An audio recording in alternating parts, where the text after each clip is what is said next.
It happened on a weekend with large, towering cumulonimbus clouds in the sky. As I was packing my belongings for a week, I caught Kevin's eye as he came out of his room. What's with all the luggage? Kevin, perfect timing. I have to go abroad for a bit.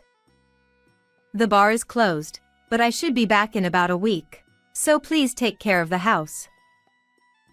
However, it wasn't Kevin who reacted to my words, but his wife, Amelia. Are you planning to go abroad by yourself? Amelia shouted as if she couldn't believe it. I'm not going for fun, you know. It's just that. If it's not for fun, then what is it? Hold on, you two, just listen to me.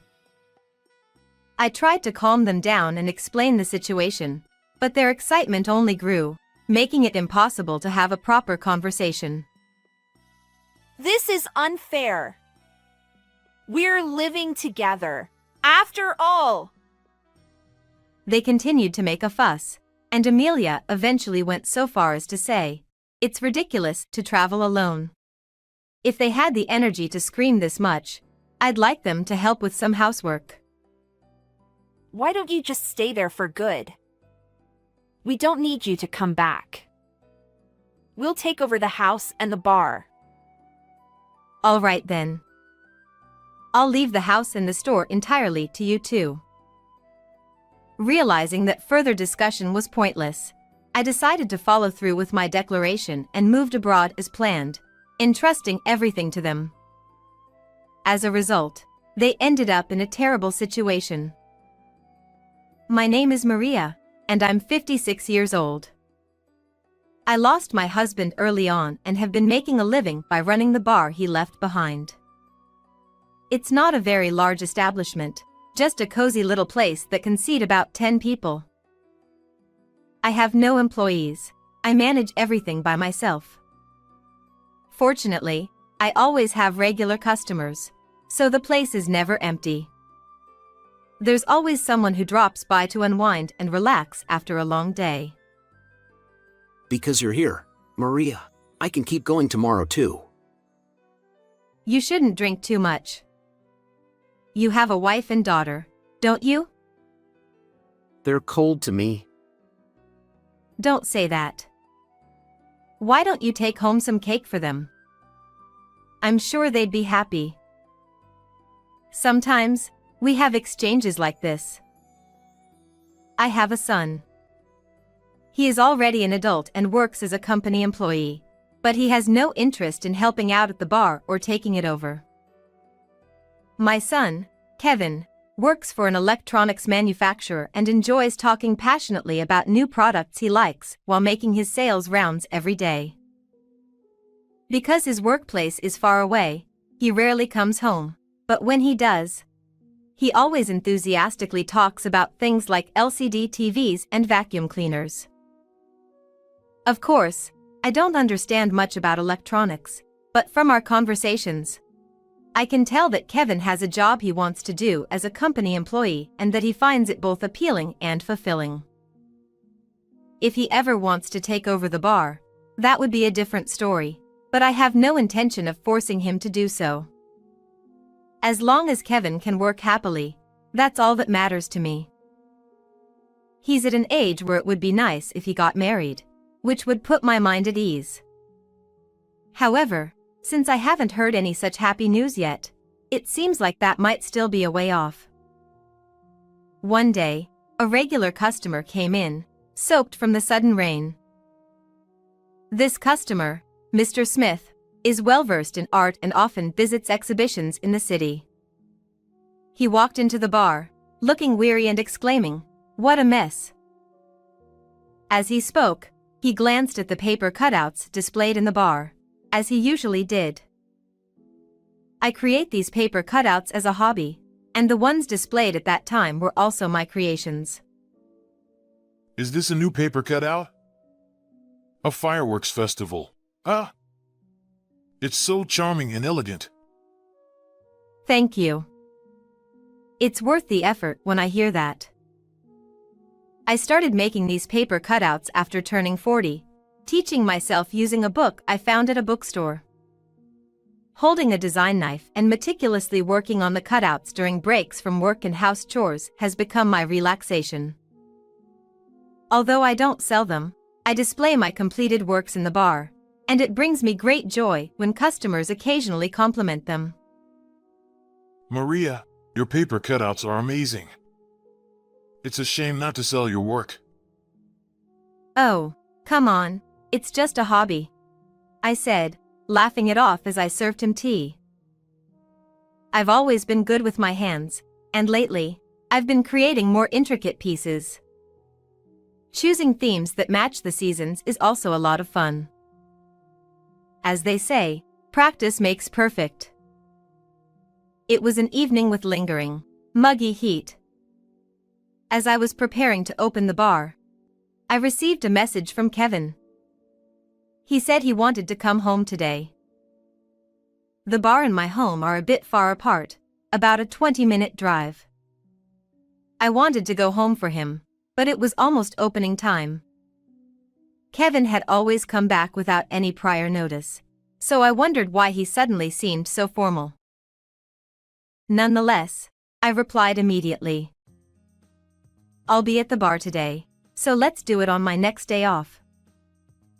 After some schedule adjustments, Kevin arranged to come over during the day next Saturday. I had an uneasy feeling, but I trusted that everything would be all right. And on that promised day, Kevin came home drenched in sweat. The weather outside had gone beyond a typical summer day and was now considered scorching. I'm home. Welcome back. What brings you here so suddenly? I served some iced tea and sat down at the living room table. Kevin sat across from me. He seemed a bit nervous, fiddling with the glass of iced tea. Well, lately.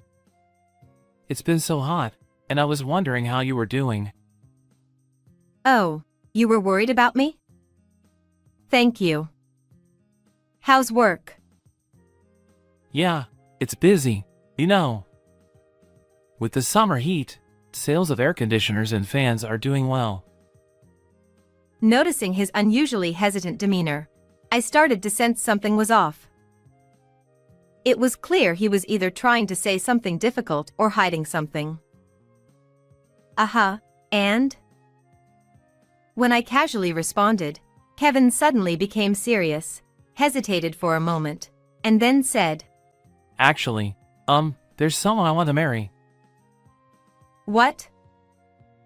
Even for me, this was a bolt from the blue.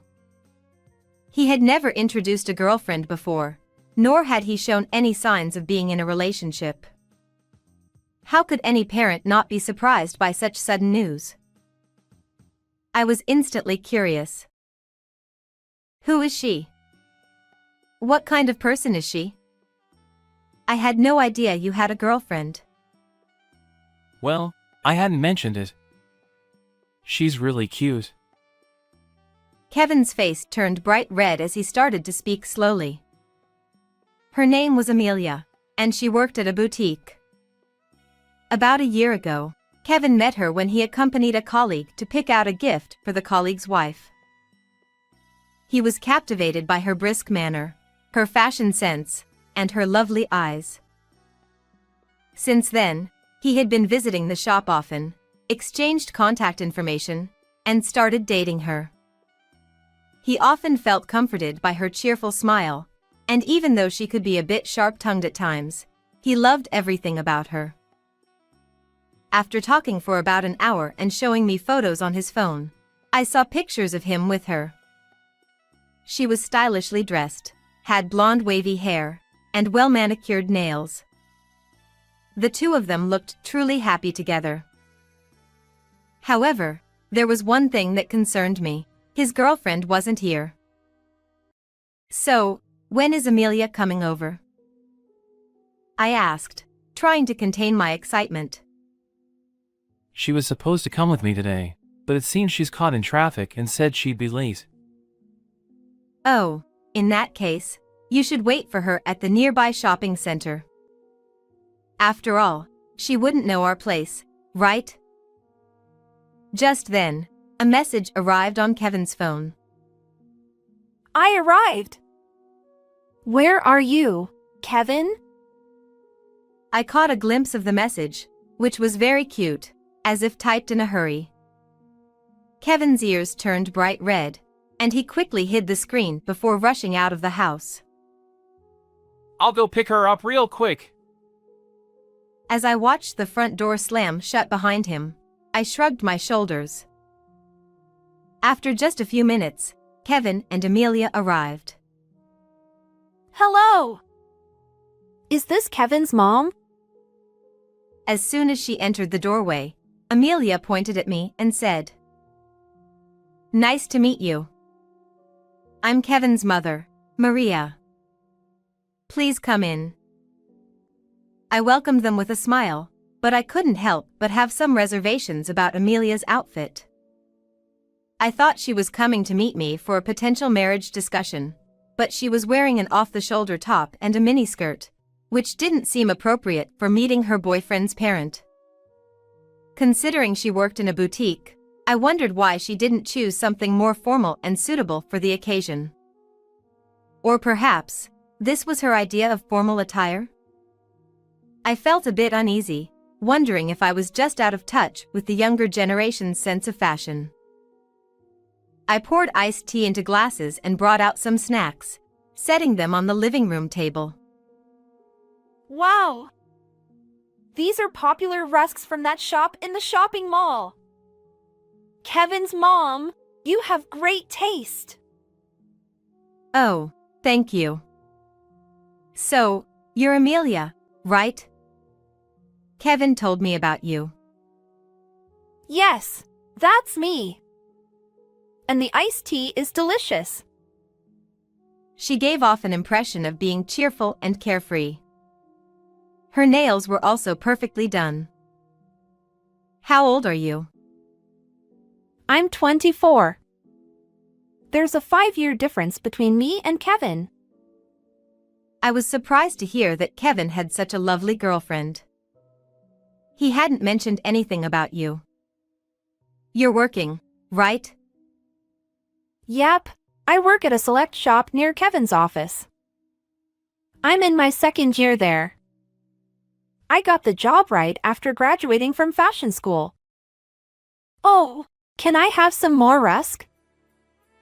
Please, help yourself, I said, moving the plate closer to her. While trying to keep up with her youthful energy, I struggled to maintain a pleasant smile. It's so good. As she munched on the rusk, Kevin spoke up. Hey, Amelia, don't forget why we're here today. I know. It's just a bit of fun, right? She puffed her cheeks in a cute pout and put down the rusk. Then, she straightened her posture, looked at me seriously, and sat up straight. Kevin's mom, I came here today because I have something important to tell you. Her sudden formality prompted me to straighten up as well. Kevin and I have been dating for about a year, and I'm seriously considering marriage with him. So, last month Kevin proposed to me, and I said yes, so we've decided to get married. Internally, I felt like I had stumbled into alignment for Amelia's parents, not me. I couldn't quite warm up to her choice of words. I didn't expect her to use flowery expressions, but couldn't she have chosen more thoughtful words? Also, considering she arrived late today, shouldn't she start with an apology? These thoughts crossed my mind. I wondered whether it was acceptable to attribute it to youthful indiscretion, despite the fact that she seemed unaware of the commitment to meet and the effort others made to adjust their schedules.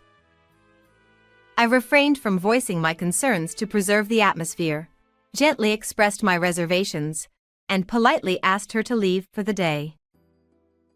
However, after talking extensively with Kevin on another day, and understanding his strong desire to marry Amelia, I formally accepted their marriage. Subsequently, they successfully completed their wedding ceremony and apparently decided to live in an apartment near Kevin's workplace. Their married life seemed to be going smoothly, and I found myself completely at ease, immersing even more deeply into my hobby of paper cutting.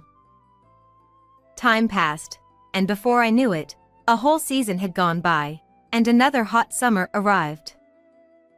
Around this time, I received a call from Amelia expressing her desire to live together. When I asked about the reason for her surprise decision, she explained that Kevin had received a transfer notice, and his workplace would now be near my home. Amelia herself also wanted to learn household chores like cooking and cleaning from me. "But Amelia, won't it be far from your workplace?" I inquired, seeking clarification. To my surprise, her response was unexpected. Oh, don't worry about that. I've actually quit my job. The word "why did you quit" almost escaped my lips, but I held it back and nodded. I see. Okay then. Initially taken aback because I had assumed they would live separately from me, I eventually agreed since there were available rooms. "I'll prepare the room, so please let me know once you've decided on the moving date." And so, a few weeks later, Kevin and Amelia moved in with me, and our cohabitation began. I initially asked Amelia to handle tasks like washing dishes after meals, cleaning bathrooms, and doing the laundry. She managed to do them for the first 2 to 3 days, but gradually started to find it troublesome. "Amelia, did you wash the dishes?" I asked. Amelia replied lazily, her eyes and fingers glued to her smartphone. Oh, I was just about to do it. But Kevin's mom, you can do it if you want. As I left everything to her, I often found last night's dishes lingering until the next morning, laundry left in the dryer or not put away properly. "Amelia, please leave this towel in the bathroom," I instructed. But she would pretend not to hear and swiftly disappear somewhere else. When I pointed out dirt in the bathtub during cleaning, Amelia would grumble. You're so picky. I couldn't help but wonder who it was that had asked to learn household chores, proclaiming she would quit her job as a shop assistant to become a full-time homemaker and do her best with housework. However, Amelia showed hardly any initiative to learn these tasks. As a result, I ended up doing household chores and cooking for 3 people.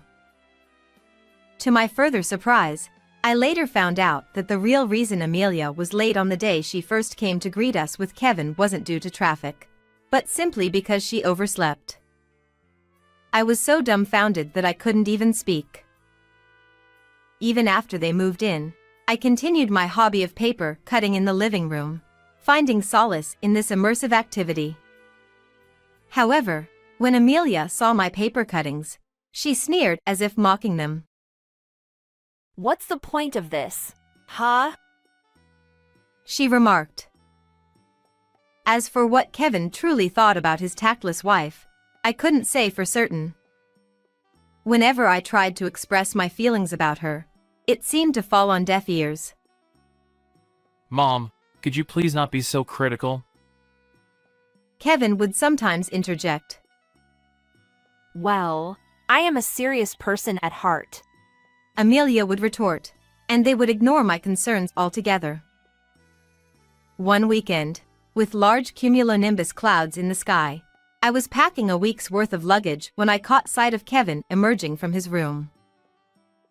What's with all the luggage?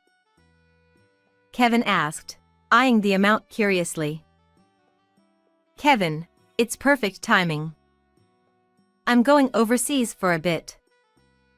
I've already closed the shop, but I should be back in about a week.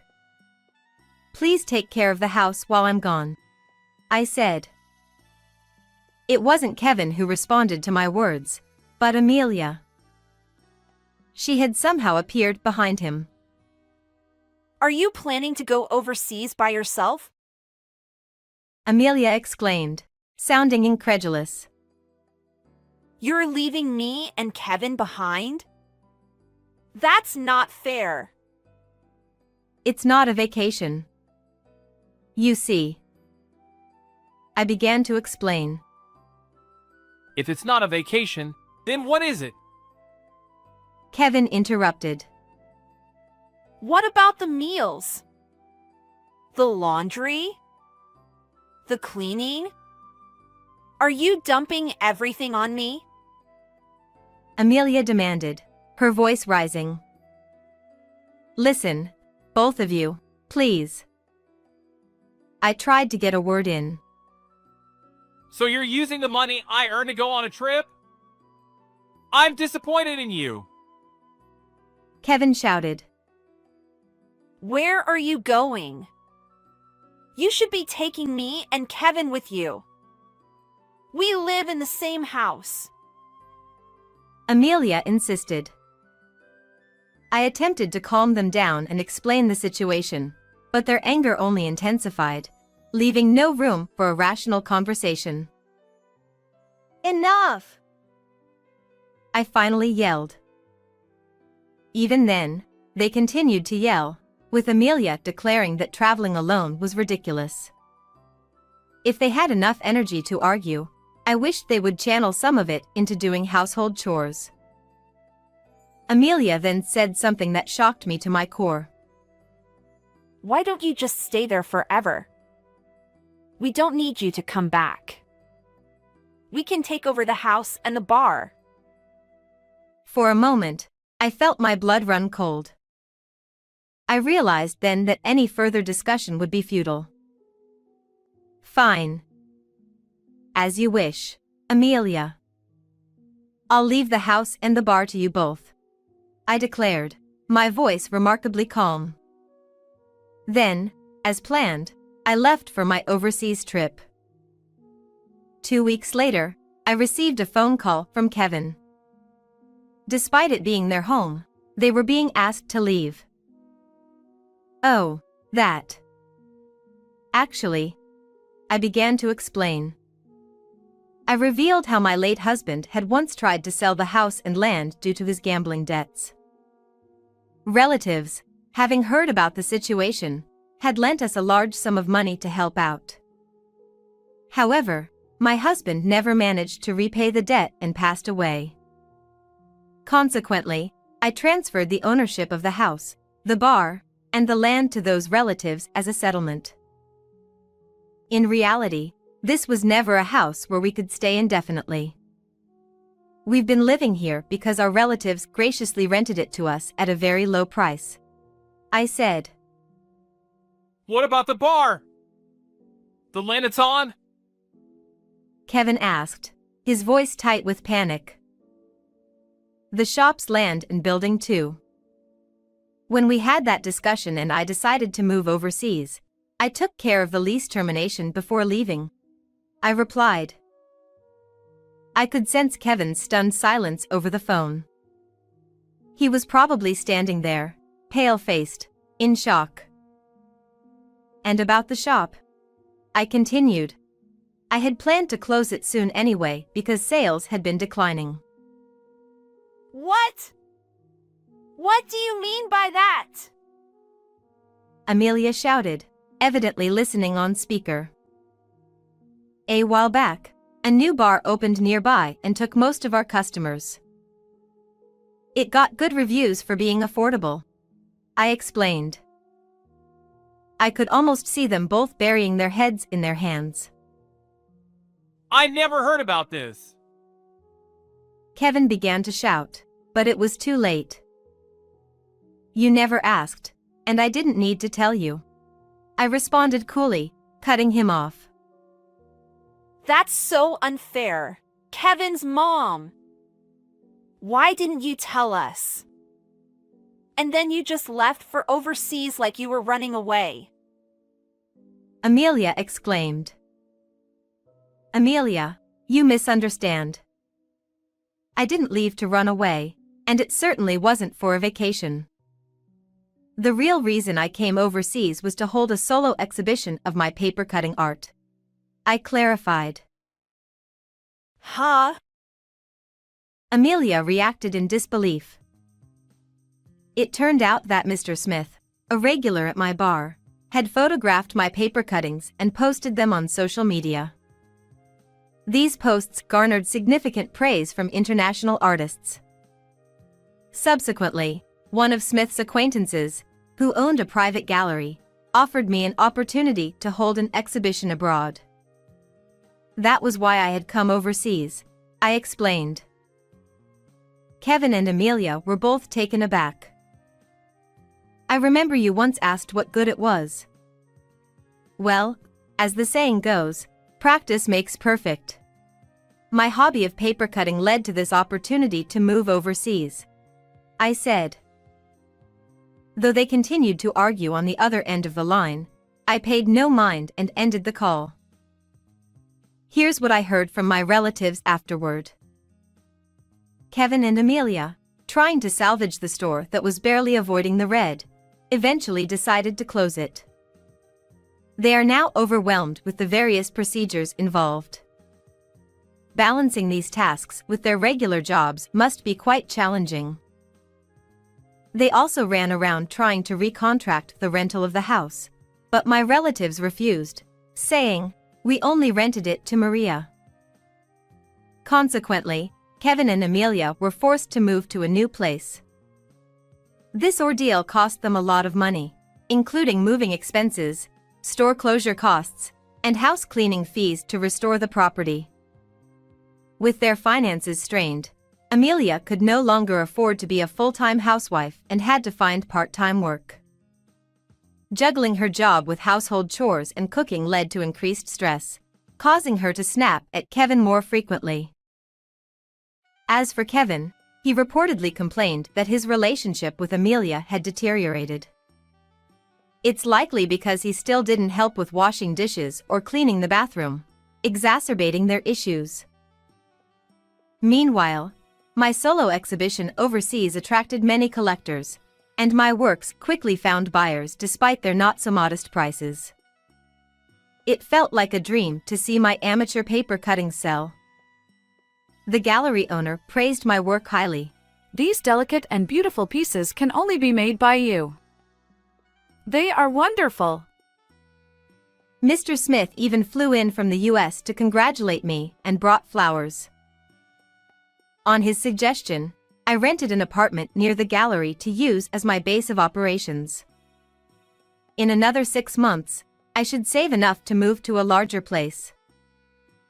I had never imagined that my second life would involve moving overseas. There's still a lot I'm not used to, but I'm delighted to be here. Strolling slowly along the stylish cobblestone streets, breathing in the foreign air, I ponder what my next artwork will be. How did you enjoy this story? Please remember to subscribe to the channel. See you in the next video.